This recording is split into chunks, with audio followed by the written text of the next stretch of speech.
নমস্কার বন্ধুরা, চলে এলাম আবার একটা ভিডিও নিয়ে। ভিডিওটা হচ্ছে বন্ধুরা দেখুন, এই যে ওভেনটার দেখুন এই নব খুলে গেছে এবং এর যে স্প্যান্ডেলের যে আগায় যে স্প্রিংটা থাকে সেই স্প্রিংটাও কিন্তু পাওয়া যাচ্ছে না। কাস্টমার সেরূপ নিয়ে এসছে।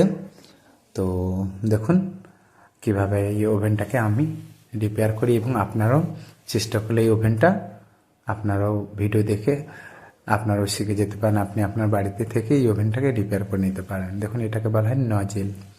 এই নজেলটা এইভাবে কেরোসিন তেল দিয়ে সুন্দর করে পরিষ্কার করে নেবেন। কারণ এতে কি হয়, যে আমরা যে এতে গ্রিস দিই সেই গ্রিসটা হচ্ছে শুকিয়ে গেলে মানে প্রবলেম হয় আর কি।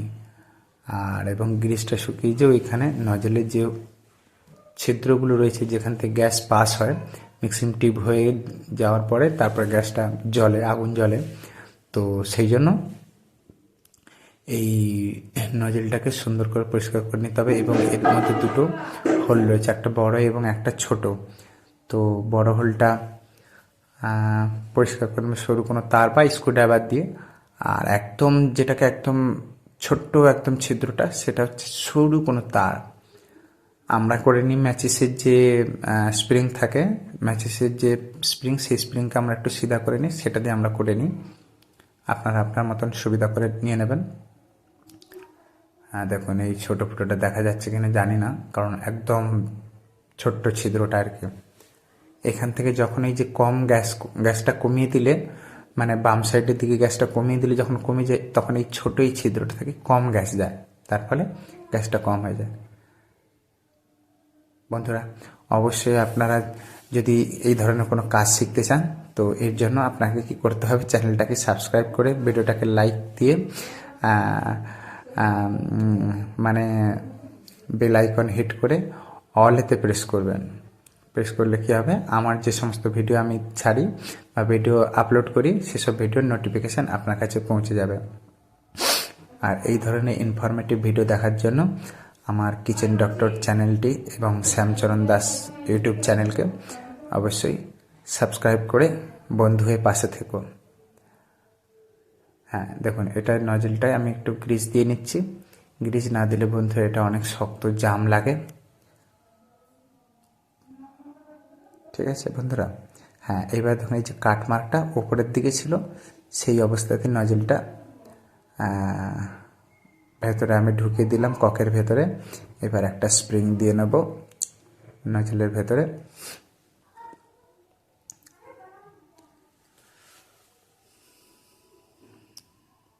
এবং হচ্ছে একটা স্ক্রু নিয়ে নেব, এটাকে বলা হয় স্প্যান্ডেল স্ক্রু। এই দেখুন এইটা, এই আমার ডান হাতে যেটা রয়েছে এটা স্প্যান্ডেলের আগে আমি স্প্রিংটা লাগিয়ে দেওয়ার পরে এই ঠিক বড় ছিদ্রটাতেই স্ক্রুটা লাগানো, ছোটোটাতে নয়। ঠিক আছে, এবার আমরা স্প্রিংটা দিয়ে নেওয়ার পরে তারপর আমরা স্প্যান্ডেলটা দিয়ে দিলাম। এবার স্প্যান্ডেলটাকে ঠিক চেপে যে দিকটা হচ্ছে থ্রেড সিস্টেম আছে, আমরা সেদিকে স্ক্রুটা লাগানোর চেষ্টা করব। যদি এখানে একটু অসুবিধাজনক জায়গা, শর্ট জায়গা, তবু লাগিয়ে নিতে হবে। এবারে ছোট্ট বা সরু একদম স্ক্রুড্রাইভার দিয়ে স্ক্রুটাকে খুব আলতোভাবে লাগাতে হবে। কারণ এটা হচ্ছে ব্রাশের রয়েছে, ব্রাশ মানে পিতল এমনই মিহি, পিতল কিন্তু একদম লোহার মতন শক্ত ধাতু নয়, একটুখানি এতে ভেঙে যাওয়ার ভয় থাকে। একটু সর্দি টাইপের হয়ে গেছে গরম ঠান্ডা লেগে। এবার আমরা মিক্সিং টিউবটা লাগিয়ে নেব। তার আগে মিক্সিং টিউবটা আমরা একটু চেক করে নেব, এবং নিপুল যেটাকে বলা হয়, নিপুলটা ঠিকঠাক আছে কিনা আমরা দেখে নেব। আর এই ওভেনটা আর একটা প্রবলেম বলছে যে ধপধপ করে আওয়াজ হয় এবং মাঝে মাঝে বন্ধ হয়ে যায়। তো আমরা কি করব, নিপুলটা আমি দেখে নিচ্ছি ঠিকই আছে। এতে আমরা কি করব, একটুখানি থ্রেড টেপ জড়িয়ে নেব। থ্রেড টেপ জড়িয়ে নিলে কি হবে, আমাদের প্রবলেমটা আশা করি যে সলভ হয়ে যাবে। থ্রেড টেপটা এইভাবে লাগিয়ে নিলে ধরুন এখান থেকে যদি কোনো রকম হালকা এক ফোঁটো যদি হাওয়া যায়, হাওয়া পাস করে, তখন কিন্তু আগুন জ্বলার মধ্যে অনেকটা ডিফারেন্স হয়ে যায়। আগুনটা বেশি লাল হয়ে জ্বলবে, ধপধপ আওয়াজ হবে, ধপধপ আওয়াজ সাধারণত এখানে, এবং 2 হচ্ছে বার্নার যদি ফাটা থাকে, বার্নার যদি হোলগুলো বড় হয়ে যায়, বার্নার মানে ওপরে যে বাটিটা থাকে। এবার আমরা এমটিটাকে পরিষ্কার করে নিচ্ছি স্ক্রুড্রাইভার আর কাপড়ের মাধ্যমে। কাপড় এক টুকরো নিয়ে আর স্ক্রুড্রাইভারের আগায় লাগিয়ে দিয়ে একটু সুন্দর করে পরিষ্কার করে নিতে হবে।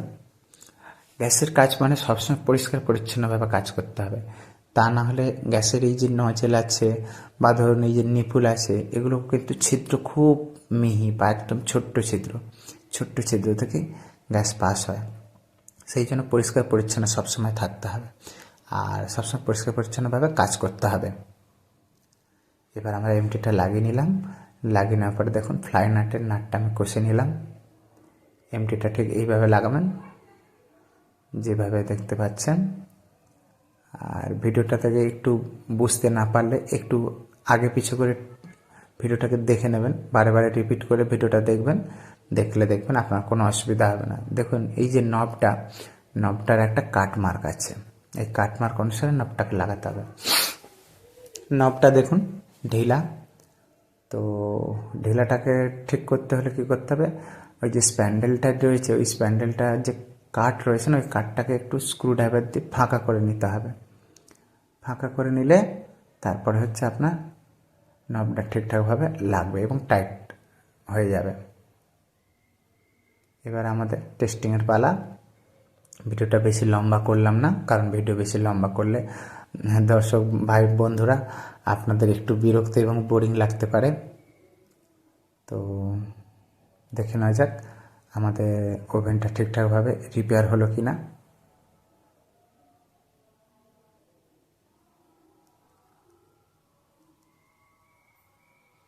হ্যাঁ, এই দেখুন জ্বলে গেছে, দুটোই জ্বলে গেছে, বড় ছোট দুটোই চলে গেছে। আপনারা আগুনটা বা ফ্লেমটা দেখতে পাচ্ছেন কিনা জানি না, আমি আপনাদেরকে দেখিয়ে দিচ্ছি একটু করে কাগজের মাধ্যমে। কাগজটা ধরলে দেখুন, এই দেখুন কাগজটা জ্বলে গেছে, দেখতে পাচ্ছেন তো।